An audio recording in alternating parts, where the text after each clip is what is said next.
a saját családi fotóanyagomat, tehát a szülői, nagyszülői fotóanyagot nem ismertem. Így utólag összerakva tudatosan nem ismertem, tehát apám a családunk zsidó vonalát kifejezetten, hát nem is titkolta, de nem, ez nem volt beszédtéma. Tehát én valójában egyetemista koromban szembesültem azzal, hogy félzsidó vagyok, és akkor visszanézve elcsodálkoztam, hogy van az, hogy lényegében az összes barátom zsidó, miközben én nem tudtam, hogy az, és nem így válogattam, és mi ez az egész. Tehát ezzel akkor szembesültem, az anyai ágnak, meg az egész története, miután egy nagyon ingoványos talajon áll, tehát egy párciumi katolikus család, ahol az egész elsodródott Amerikába a század elején, és egyedül nagyapám maradt itthon, tehát nem volt családtörténetem. Nem is igazán érdekelt, nem a saját családtörténetem kitágítása motivált, meg nem azt akartam pótolni mások történetével, hanem alapvetően a képi izgalom vont bele ebbe, rántott bele ezzel a témával való foglalkozásba. És hát az, hogy ez akkoriban nagyon is aktuális volt a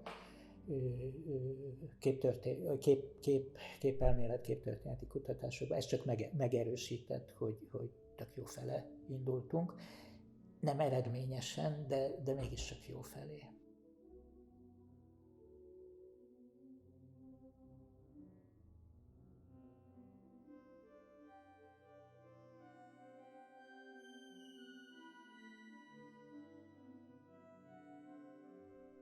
Elementáris izgalommal járt a Sanyi gyűjteményének megismerése. Tehát nem akarok erős szót használni, de egy ilyen szexuális izgalmat okozott. Szóval olyan kinyitása volt a szemeknek, hát nyilván nem nekem, tehát a Bódi Gábortól a Jelesen keresztül egy csomó ember számára.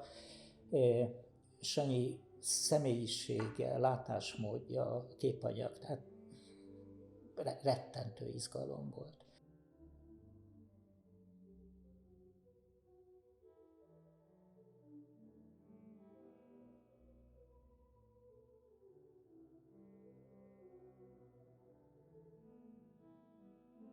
Nekem az volt a szerencsém, hogy az akkori párommal együtt akkoriban fedeztük föl, nem a saját erőnkből a kulturális antropológiát, ez a 70-es évek, a 80-as évek eleje, tehát egy olyan baráti körünk volt, a Boglár Lajos, Kunternő, Niedermüller Péter, Fejős Zoli, Szuhai Péter, akik számára a kulturális antropológia mind valami új hír volt, hogy ez egyáltalán létezik.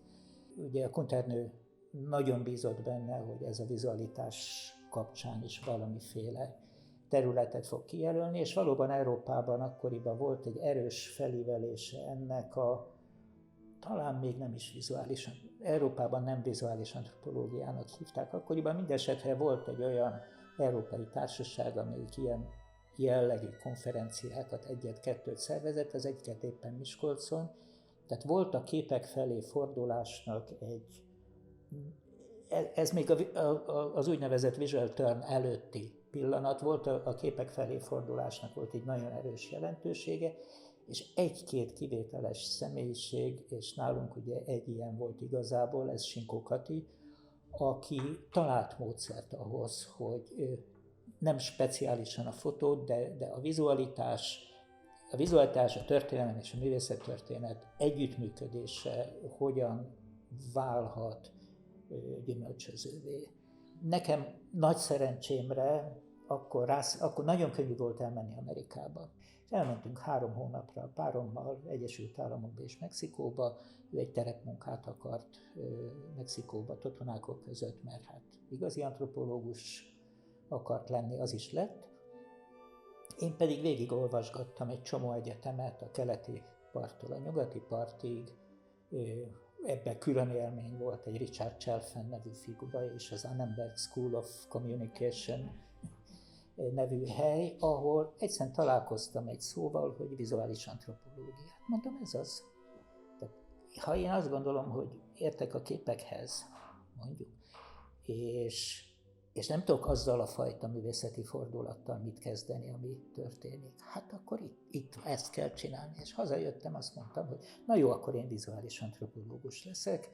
2 napra rá csöngött a telefon, felhívott a általam felületesen ismert Forgács Péter, és azt mondja, hogy te figyelj, itt most a művelődéskutatóba kezdünk egy privát filmkutatást, nem akarsz a fotóval foglalkozni? Most azt mondtam, hogy ilyen nincs. Hát most találtam ki, honnan tudja. Miért pont engem hívott fel?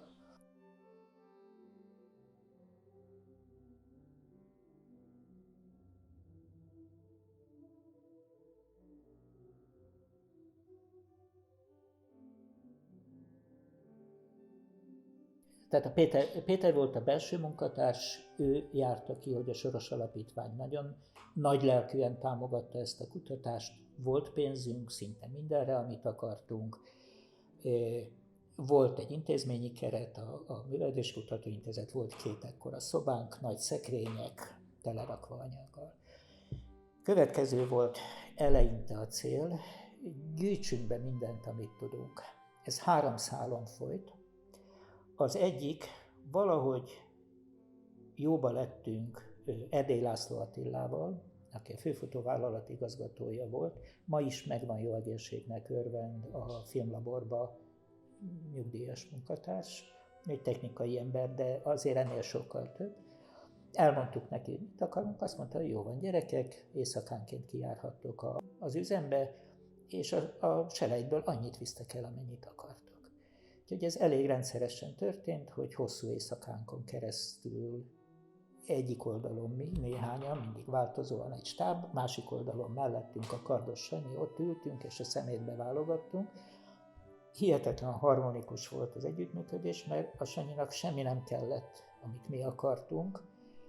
Nekünk meg az nem kellett, amit a Sanyi akart, tehát ő az extrémet akarta, mi meg az átlagosat. Tehát így összegyűlt körülbelül 100 000 kép, teljes tekercsek, amit valami miatt leselejteztek, konkrét képek, tehát egy irdatlan képmennyiség, amit elkezdtünk így dobozokba pakolni, téma szerint. Szóval kerestük a lehetőségét, hogy ez most, ugye publikálni nem lehet, mert lopott képek, legfeljebb konferencián vetíteni belőle, de könyvbe nem kerülhet bele. Tényleges tudásunk az egyes képekről nincs, viszont ott van a kezünkben Magyarország, tehát igen, voyeurök voltunk persze, hálószobák, meg tehát a szextartalmú képek, amiket nem adtak vissza a tulajnak, azok hozzánk elkerültek. Szóval persze, abszolút voyeurök voltunk, de nem csak ebben a szélsőséges értelemben, hanem tényleg az átlagos foglalkoztatott minket, és ez az átlagos, ez valami szörnyűséges volt.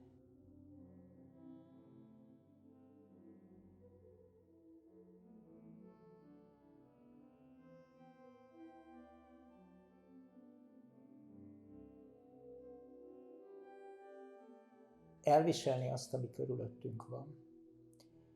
Nem tudom, hogy máskorban, meg más országban, de nagyon nehéz.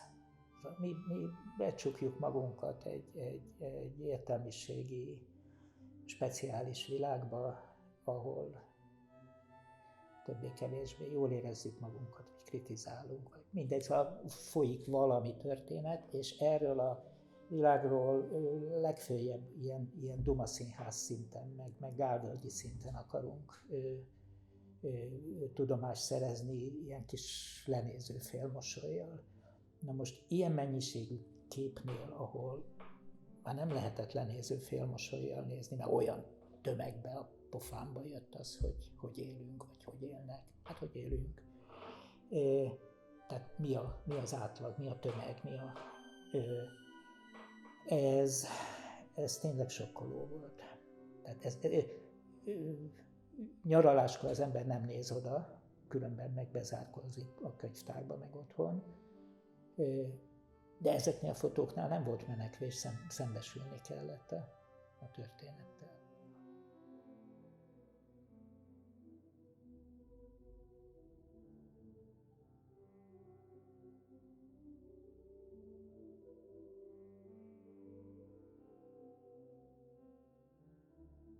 A lényegében mindegy, hogy honnan érkezik ez a kép, milyen mítoszt tudunk köré teremteni. Tehát amikor megveszem a Taschen kiadó 20. századi fotóikonok című könyvét, akkor kapok egy iránymutatást, hogy kérem szépen ezeket tessék úgy tekinteni, mint remek művek. És ha én ezt végignézem, és elhiszem nekik, és megindít bennem valamit, akkor később ezekhez fogom hasonlítani az elém kerülő képet. Ez olyan, mint egy André Kertész, tehát biztos szintén jó kép, vagy nehogy Isten remek mű. Hogy kimerül egy kép, ha az ember sokat nézegeti. Nagyon sok kép, tehát a Horus képek közül, amik annak idején nagyon megragadtak, ma már nem mindegyiket tudom megnézni. Tehát amikor összeraktam ezt a fotográfozás könyvemet 1980-hányba, és a Horus képeivel illusztráltam, akkor azok nekem ilyen abszolút revelatív képek voltak. Ma már szinte azt mondom, hogy tévedtem, tehát másképp kellett volna illusztrálnom azt a könyvet.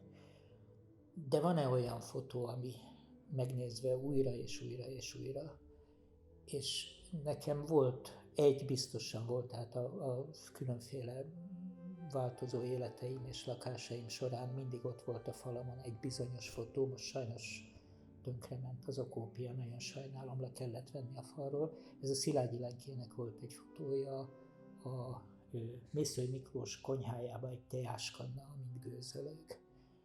Most valami miatt ez a kép nem merült ki.